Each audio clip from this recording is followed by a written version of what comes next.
I would like us to turn to the scriptures and look at 1 Corinthians chapter 15, and I'll read only 2 verses, verse 12 up to 14. 1 Corinthians chapter 15 and verse 12 and 14. This is Paul who is talking about the resurrection, not just the resurrection of Jesus, but the resurrection of the dead.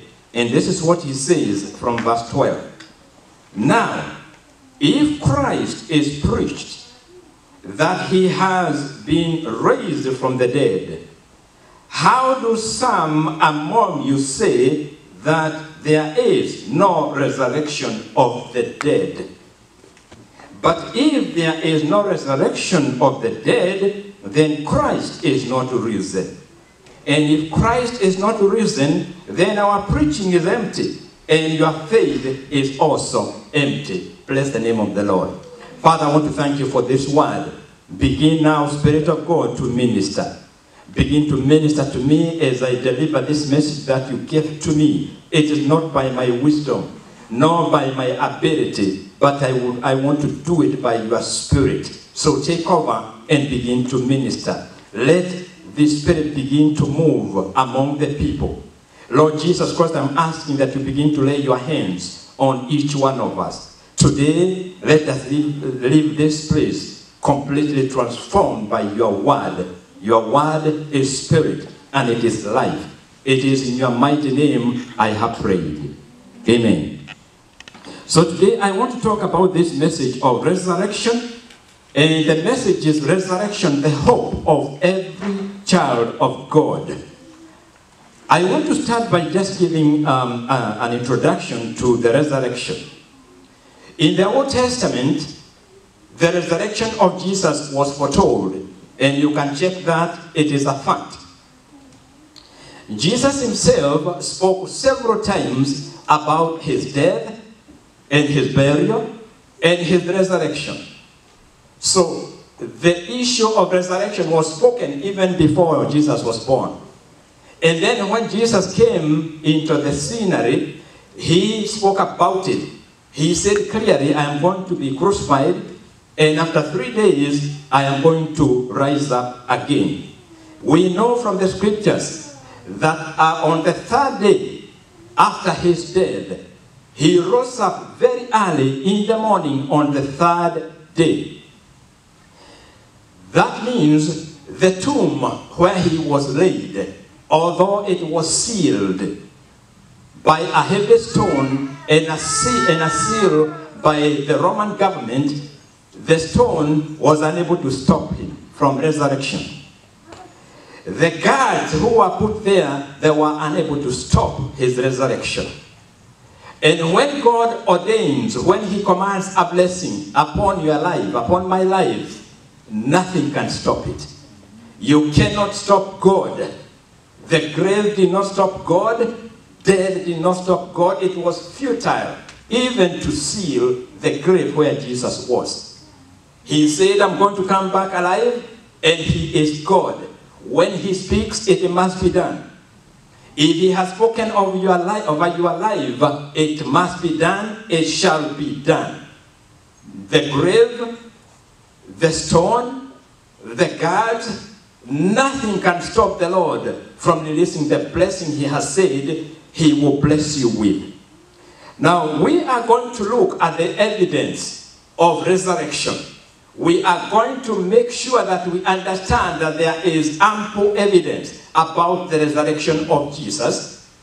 Then we are going to look at what is the significance of his resurrection.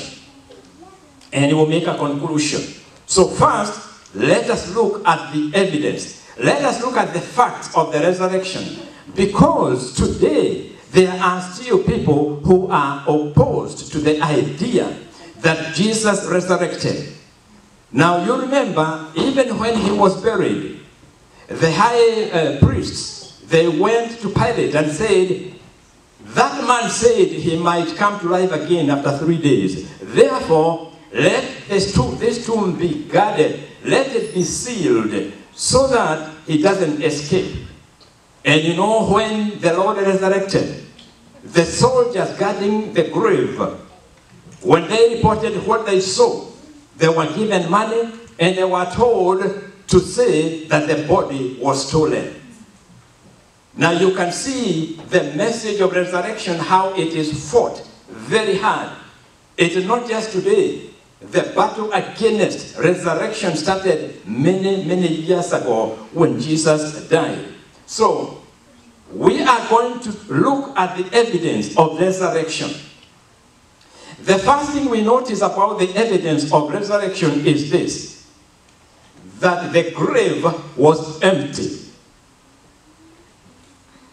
We get this from the testimony of Peter and John and the three women who went very early in the morning in order to anoint Jesus, because he was buried very quickly. There was no time to anoint him according to the customs of the East.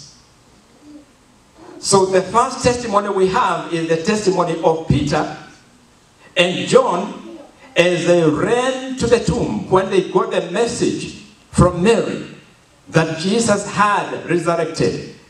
And these two disciples, they ran and they came to the open grave. The grave was already open. The heavy stone that blocked the entrance was removed. And you remember the conversation by the women as they went along. They were preparing to go and anoint Jesus, and they were speaking to one another and saying, who is going to remove the heavy stone that was placed on the mouth of the grave? But when they arrived there at the tomb, they found the stone was already removed. Let me tell you this, you do not need to worry about problems of tomorrow. When tomorrow comes, the stone will be rolled away. You will find that the problem is already solved. If you are here, you are worried about issues in your life, you will find you don't need to worry. The Lord has gone ahead of you. He has gone before you to remove the stone that is blocking your blessing. So the women found the stone already rolled away. And when they talked to Peter, Peter and John, they ran, and John outran Peter. He came to the grave, but he did not enter. When Peter came, he went straight to the grave. And the description is so clear. It says, when they both entered into the grave, they observed where the body had been lying, and they noticed the clothing that wrapped Jesus, but the body was not there. That is the first testimony of his resurrection by John and Peter and the three women who went to visit the tomb very, very early. The second evidence is very interesting. In the book of Matthew, chapter 27, starting from verse 52 and up to 53, there is a very interesting thing that took place. And many of us, maybe we have never heard of this. We have never noticed it. But it is written in the book of Matthew 27, verse 52 and 53, that immediately after Jesus resurrected, the graves of many saints opened. And the saints came alive. They were resurrected. And the Bible says these saints were seen in the city.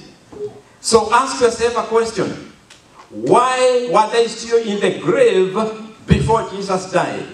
Why did they come alive immediately after Jesus resurrected? Their resurrection was to prove that Jesus had resurrected, he had raised them up. So that is the second testimony provided by Matthew, when saints were resurrected and many graves were opened and they came alive and they visited their families, they visited people, they were seen in the city. We still have more evidence of his resurrection. After his resurrection, the Bible says he visited the disciples and he was with them for 40 days. Now surely, if Jesus was with the disciples for 40 days, that is enough evidence that he had resurrected. There is still more evidence. The Bible tells us, according to Paul, that at one time, on one occasion, he was seen by over 500 brethren. Now, over 500 people, they cannot all make a mistake. They cannot all give the same testimony and say, he is risen.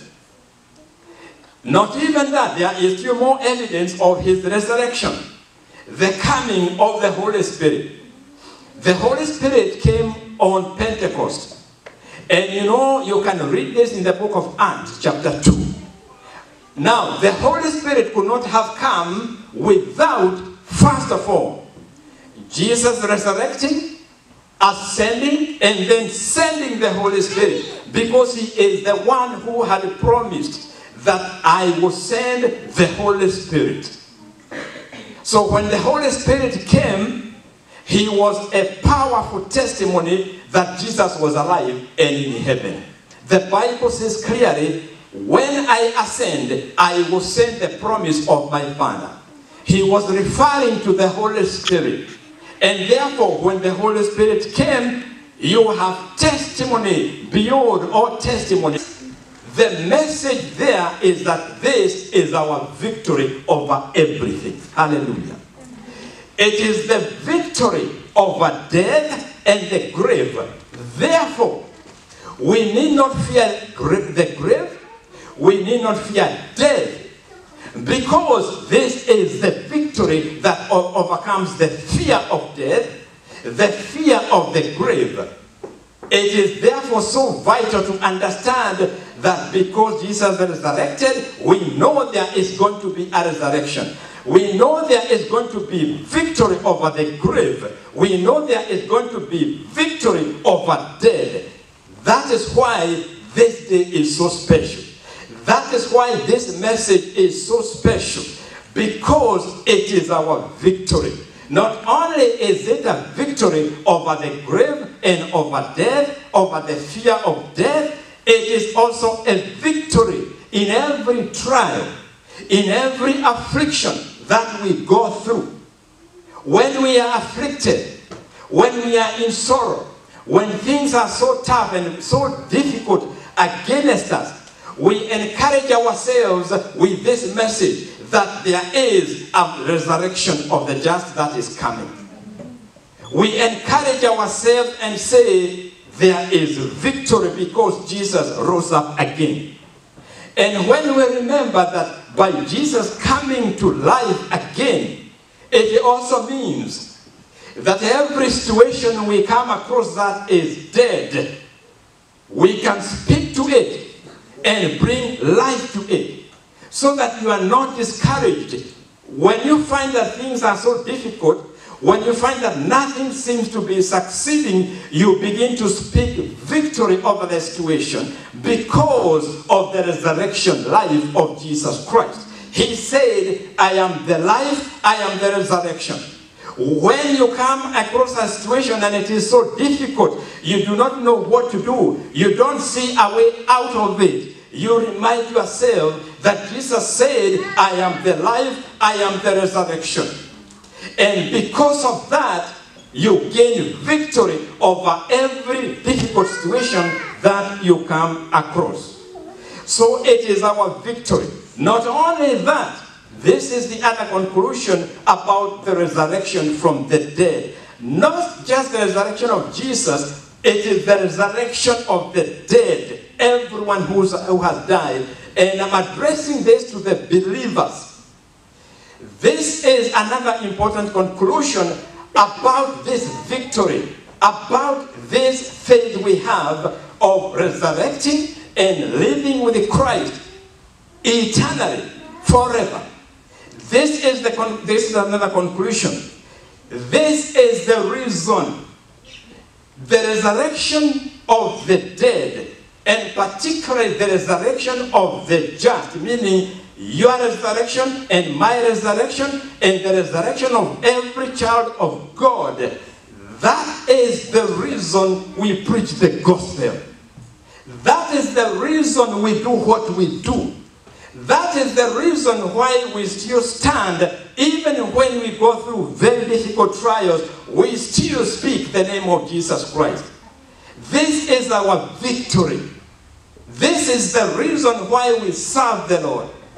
This is why we come to the church instead of doing other things. This is why when there's a Bible study, we come. This is why when there is the night prayer, we come.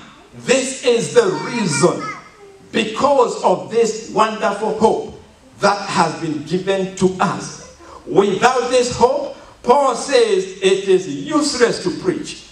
But now, because Christ is risen, we have a reason to preach. Let me tell you today, there is a reason for you to serve the Lord. Some of us have been called by the Lord, but we are still waiting. And the Lord is saying, today I give you a reason to serve. This is what motivates us. This is what motivates us to do, to go beyond the things of the world and say, I will do it in the name of the Lord. This is what encourages us when we are so discouraged. And finally, this is another conclusion we make out of understanding that there is the resurrection of the dead. I have just told you, when we talk about the resurrection of the dead, we are talking about two groups of people. We are talking about the entire resurrection. Let me repeat again. If you did not know this, everybody, every human being is going to be resurrected. Let me repeat that again. And you can check this in the Word of God, particularly in the book of Revelation.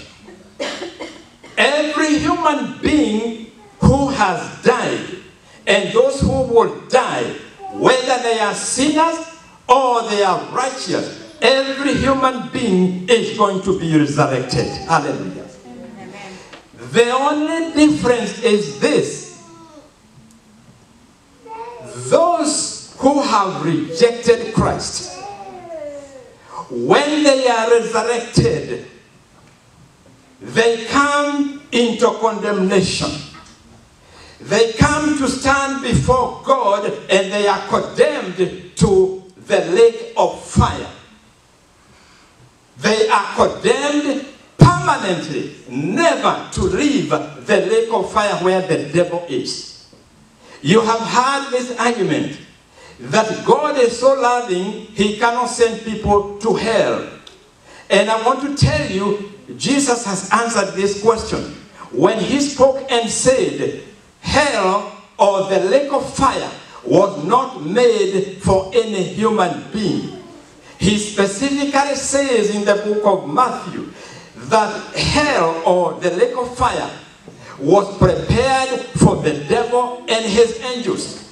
God did not have in mind a human being, but he prepared it for the devil and his angels in advance. Unfortunately, because he has given us free choice, many people have chosen the way of the lake of fire. They take themselves to the lake of fire. It is not God. It is contrary to the mercy of God to take anybody to the lake of fire. But because of choice, they choose to reject the one who can lead them into life eternal. And they choose the other way. There are two ways, you remember. And Jesus said, choose between these two. There is life and there is death. Just like Moses stood before the Israelites and told them there are blessings and there are curses. This day, choose what you want in your life. So we can choose between life eternal, and we can choose and go to this place that is prepared for the devil and his angels. The choice is dependent on only one fact, that Jesus is the way, he is the truth, and he is the life. If people decide there are many ways, they are choosing to go the other way. But Jesus says clearly, I am the way. Unfortunately, The enemy persuades many people that there are many ways. But as far as God is concerned, he chose only one way. It is only through Jesus Christ. He said, I am the way, I am the truth.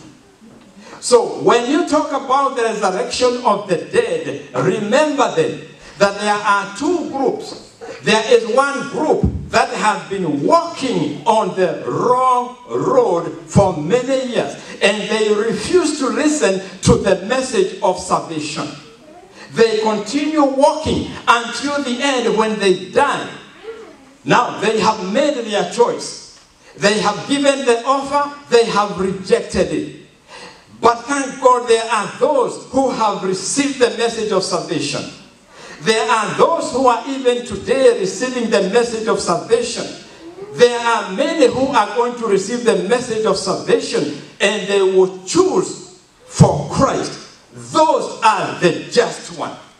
And when they resurrect, these are the ones who have been promised eternal life. So the message I am preaching today, the message that there is going to be a resurrection of the dead, it is a message to everybody to make up their minds.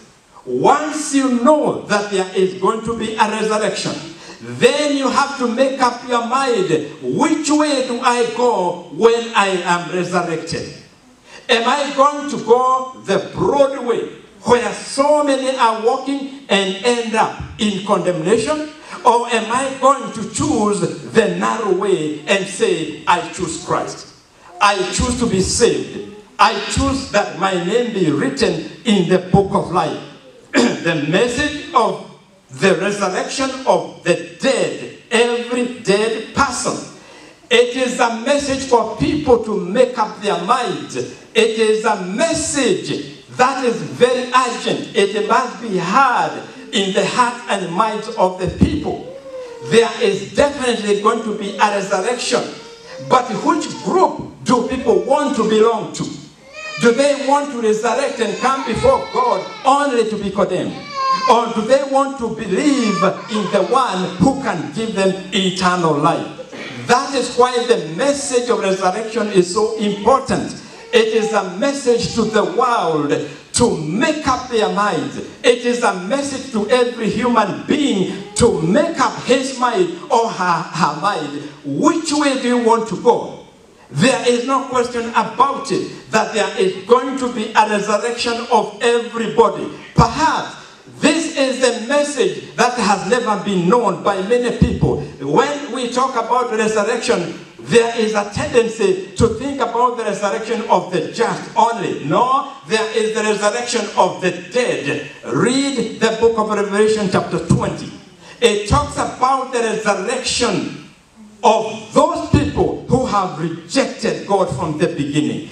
Then he was above, he was seated at the right hand of God Almighty.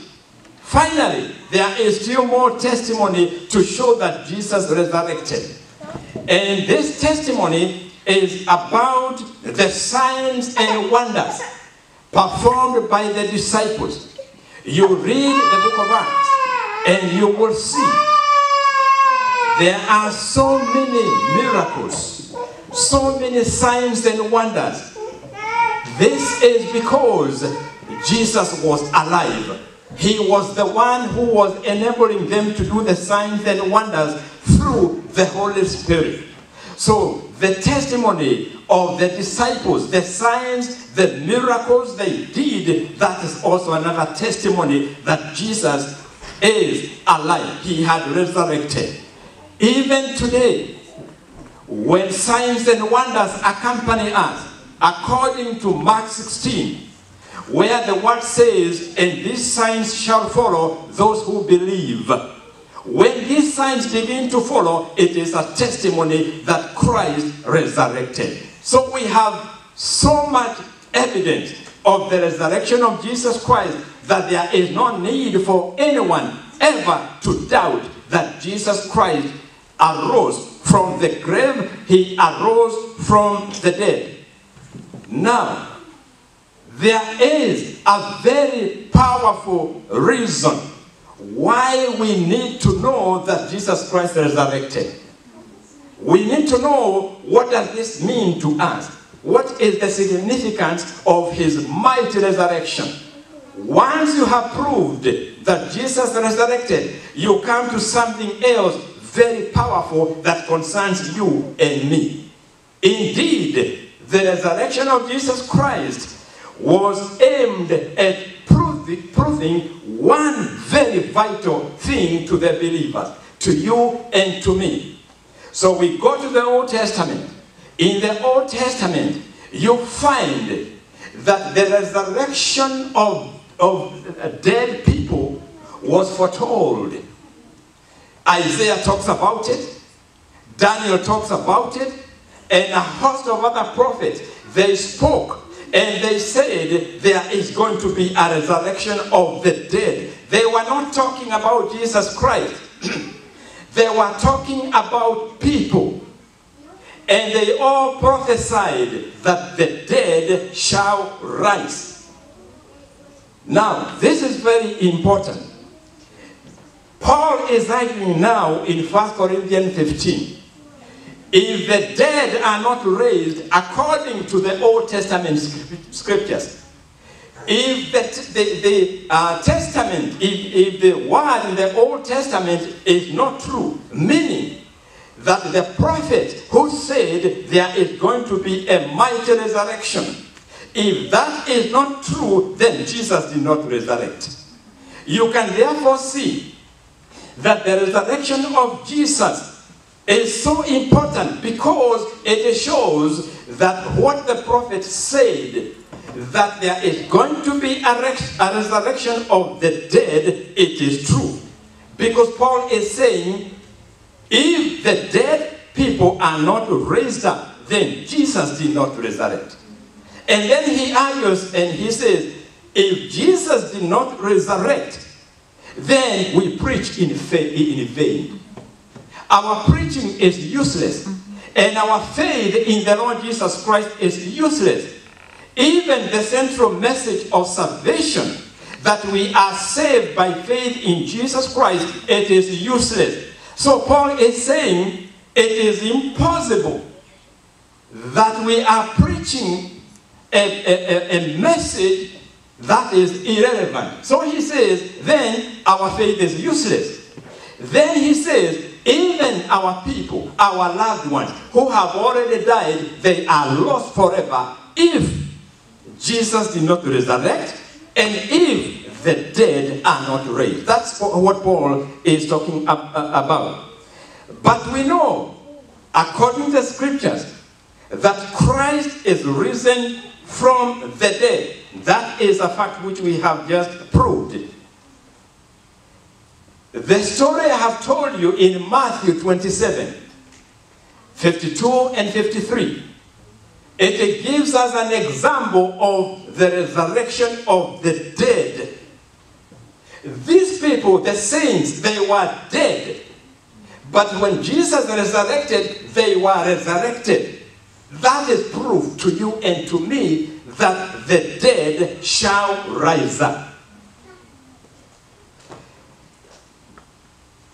When you talk about the resurrection of the dead people, we are talking about two groups of people. We are talking about the resurrection of the wicked people, and we are talking about the resurrection of the righteous one. Remember that there are two resurrections. So when we talk about a resurrection from the dead, please remember, it is a resurrection of everyone who is a human being. Everybody is going to be resurrected.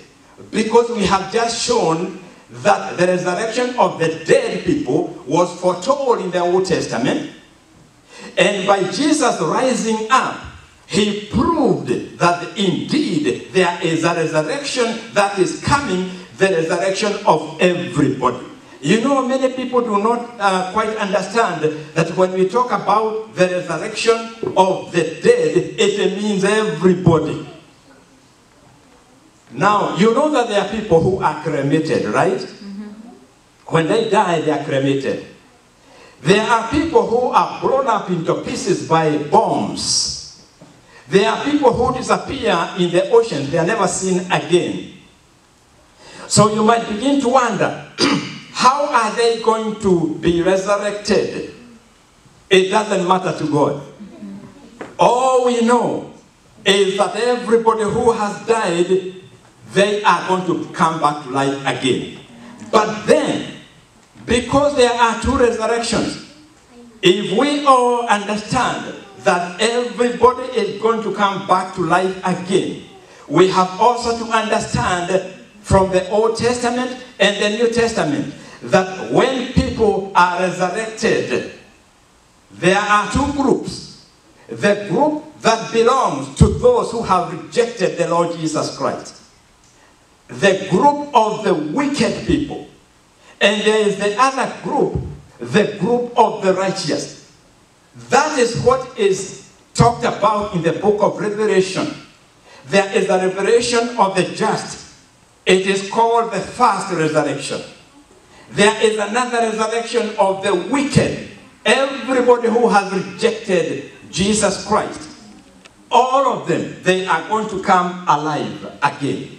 So remember, when we show that there is a resurrection, as proved by the Lord Jesus Christ coming to life again, it means everybody is going to come back to life again, but there are two groups. The group that loves God and the group that has rejected his only begotten Son.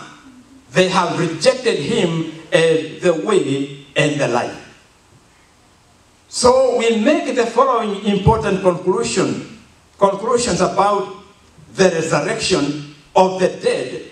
Actually, Paul is not talking more about the resurrection of Jesus Christ. He is talking about the resurrection of people. He is trying to send a message by the Spirit of God that everybody is going to be resurrected. So the first thing we conclude in this message is this: that the message of resurrection is the greatest news to every believer. It is the hope of every Christian. And when I say Christian, I mean a born-again Christian. It is the hope of every true believer. Without the resurrection, there is nothing to look forward to. There is nothing to differentiate us from the rest of the religions. That is why it is called Christianity. This is what makes the difference between Christianity and all other religions. We have the hope of resurrection. And not just resurrection, we as believers, we have the hope of living with Jesus Christ. That is what makes the difference. So there is this conclusion that you and me as believers, there is something we are holding on to. The resurrection of the just. The resurrection of everyone who is called by the name of Jesus Christ. We will enter into eternal life with him. That is why without resurrection, Paul says it is useless to preach. It is useless to believe in the name of Jesus Christ. But we know that Christ is risen. Paul emphasizes that. So because he is risen, our hope of eternity with him is assured. That is why this is the central message of resurrection. It is the most important thing in the life of a believer. Let me tell you this: without the hope of resurrection, we are nothing.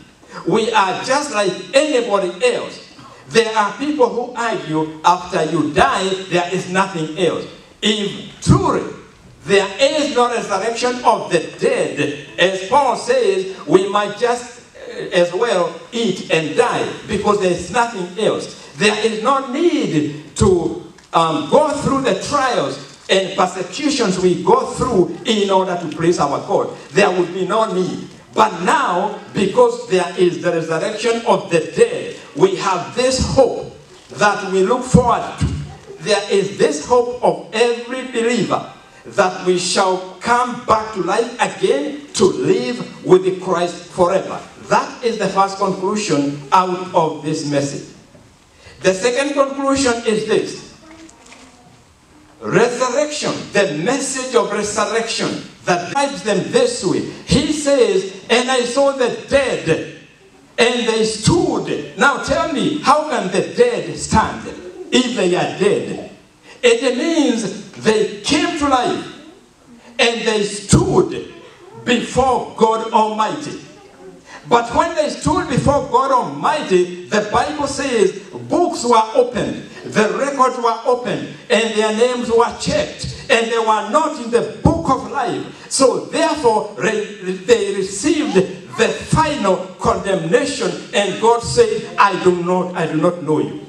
And they were sent to the lake of fire. Read Revelation chapter 20. You will see the resurrection of everybody there who is not a believer. That is why this message is so urgent. People must decide, am I going to stand before God, my Creator? And He will look in the files. He will look in the books and say, your name is not written in the book of life. That is why it is crucial to make up our minds today. Because the fact of the resurrection of the dead is proved throughout the scripture. It is foretold in the Old Testament, and it is being told in the New Testament. Indeed, it is shown in the book of Revelation, where people actually come to life again. So today, the message, although it is about the resurrection of Jesus Christ, it is so much more a message to every human being that there is going to be a resurrection of everybody, whether they are sinners or not. The issue is, what destination have they chosen? Where are they going to go? That is the question the Lord wants everybody to face and answer it today. We are not just celebrating the resurrection of Jesus Christ. We are celebrating the fact that everyone is going to be brought to life again. And every child of God is celebrating, because we know when we are brought to life again, we shall live with Jesus Christ forever. This is eternal life. It is also a message for those who are still resisting the message of salvation. Time is running out. You must get your name written in the book of life. It is a choice. It is not a matter of religion. It is a matter of hearing the voice of God. What is God telling me today? He is saying your name is either written in the book of life or it isn't. That is the question today. Where are you going to stand then when you come to life again? If we can answer this question today and make up our minds, this message would benefit everyone who chooses right. And Jesus said it, and I'll say it again, I am the way, I am the truth, I am the life. When he raised up Lazarus, he talked to Martha, and he told Martha, I am the life and the resurrection. Will you choose then to choose, will you decide to choose the life and the resurrection that is in Christ Jesus? Therefore, you cannot dare to reject the message of salvation. It is the message that will guarantee that your name is written in the book of life. This is Easter Sunday. For many people who are going to listen to this message, this is what the Lord has chosen for you to hear. If you have not made your choice, this message is for you to make up your mind. You have got to make your name written in the book of life. And there is only one way. It is through faith in Jesus Christ. And it is simply saying, Jesus, I know that when you died for my sins. You also were buried. And on the third day you rose up again. Lord Jesus, I believe that. And by faith, as I spoke on Friday, God says, anybody who believes this, I declare you righteous. The minute you confess that you believe in the Lord Jesus Christ, then your name is written in the book of life. Today, the Easter Sunday, it is your time to make up your mind. It is your time to say, I have heard it, Lord, and I want to ensure that my name is in the book of life. Because everybody is going to come alive. Let the world hear this. That everybody is going to come to life again. Whether you are just or whether you are wicked, you will still come back to life again. But where are you going to go? Which judgment are you going to receive? Because all of us will definitely stand before God. Those who are just, those who have believed, they will stand before the judgment seat of Christ to hear their rewards. Those who die without Christ, they will stand before what is called the great white throne to hear their final judgment when their names are checked in the book of life and their names are not there. I beg of you, if you know your name is not recorded in the book of life, it is time to get it recorded. Do not let this message just go by. Act on it. Let this be the day when your name is written in the book of life. Then you have the assurance that you will stand before Christ only to hear the reward that is due to you because of serving him. Let's bow our heads and pray.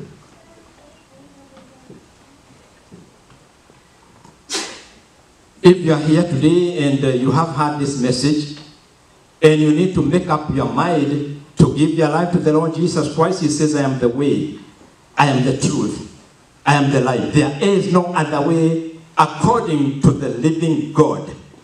If you are here, you have never made up your mind, you are not sure that your name is written in the book of life, I give you this opportunity to raise up your hands and I will pray with you. If you are not sure your name is written in the book of life, raise up your hand, I will pray with you, and your name is going to be written today in the book of life. Those who are listening to this message, wherever you are, if this message has reached you, and you know for sure your name is not written in the book of life, this is the prayer you should say it after me. And your name is going to be entered into the book of life. Say this after me. Lord Jesus Christ, I come to you today. I have heard the message that everybody is going to come alive again. But I know my name is not written in the book of life. I desire that you write it today in the book of life. I confess that when you died for my sins.